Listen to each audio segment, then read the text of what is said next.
সুন্দর ছাগলের দামে খরিদ করবে।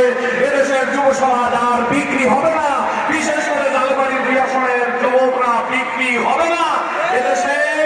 আমি চাই যারা দোষী তাদের বিচার হোক, আপত্তি নাই, কিন্তু বিনা দোষে যাদেরকে দল করার কারণে ঢুকে ঢুকে মামলা দিয়ে মারবেন, নির্বাচিত হয়ে জালবাড়ি মিথ্যা মামলা রাখবো না, থাকবে না, থাকতে পারে না। জাতি, ধর্ম, বর্ণ, গোত্র, হযরত ওমর রাদিয়াল্লাহু তাআলা ওয়াজ করেছি, কেঁদেছি, ওয়াজ শুনেছেন, কেঁদেছেন। সে সময়টা কেমনে যায়? আপনাদের প্রিয় ভাইকে একবার নির্বাচিত করেন। আমি জালকাঠি নিয়ে কথা বলতে চাই, জালকাঠি 2 আসনের মানুষকে দেখে। প্রিয় জালকাঠিবাসী, 42 বছর ইসলাম কবুল করেছি। এদেশের জাতি, ধর্ম, বর্ণ, গোত্র সকলের বিপদে শান্তিতে আমি ছিলাম।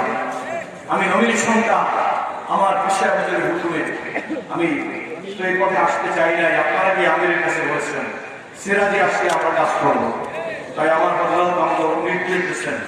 আমি আমার নবীর সন্তান, সাবটি করার পরে আমি সারা বাংলাদেশ দেখছি প্রার্থীরা মায়ের কাছে যাই পায় কত মুসি করে, প্রার্থীরা বাবার কাছে দিয়ে পায় কত মুসি করে, কিন্তু আমি সেটা দিয়ে আমার আফসোস পাই, আমি পারি নাই।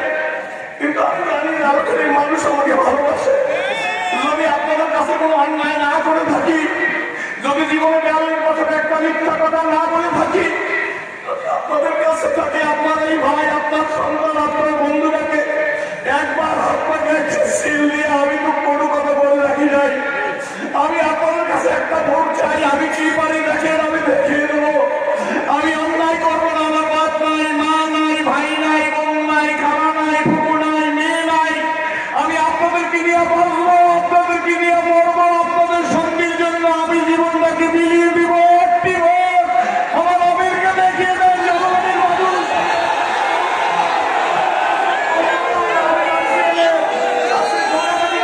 আল্লাহর কাছে প্রতারণা করবো না, জাতির কাছেও প্রতারণা করবো না।